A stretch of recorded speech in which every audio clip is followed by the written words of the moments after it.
Corporate मजदूर की छुट्टी का दिन था तो हम निकल पड़े खजाने की तलाश में हुमायूं के मकबरे की ओर।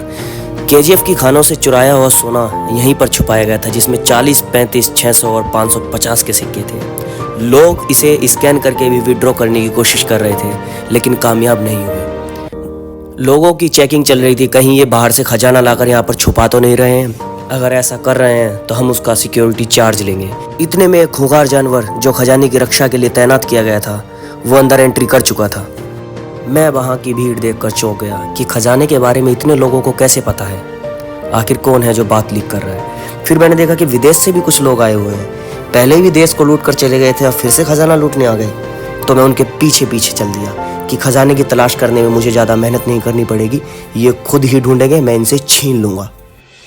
इन लोगों की बातें सुनते सुनते मुझे पता लगा कि पप्पू की जो सोना बनाने वाली मशीन थी, इधर से आलू डालो उधर से सोना निकालो, वो भी यहीं पर छुपाई हुई है। वो इस मशीन की तलाश में थे, तो मैंने इनका पीछा छोड़ दिया।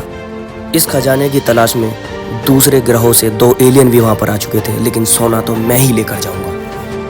कुछ लोग खजाना ना मिलने की वजह से निराश होकर घर जा रहे थे, वहीं कुछ लोग खजाने की उम्मीद लेकर के बढ़े जा रहे थे। खजाने का पता खजाने के बाहर लगे इमारत के इस पत्थर पर लिखा हुआ था, कोड वर्ड में, जिसमें से मुझे कुछ भी समझ नहीं आया। तो मैं अंदर की ओर बढ़ चला। अंदर आते ही मैं चौंक गया। मजदूरों के तो हाथ कटवा दी थी, ये दूसरा ताजमहल किसने बनवाया? वहाँ मौजूद लोगों ने मुझे बताया कि हुमायूं का मकबरा है, ताजमहल नहीं। लेकिन मैंने उसकी बात पर बिल्कुल भी भरोसा नहीं किया। ताजमहल की सेकंड कॉपी के छत का व्यू देखा तो यहाँ से कुछ खेत नजर आ रहे थे जिनमें बथुआ बोया हुआ था। मैं अभी भी खजाने के बारे में ही सोच रहा था। फिर मैंने सोचा खजाना तो मिलता रहेगा, 1-2 वीडियो एक्शन मार के शूट करवा लूँ।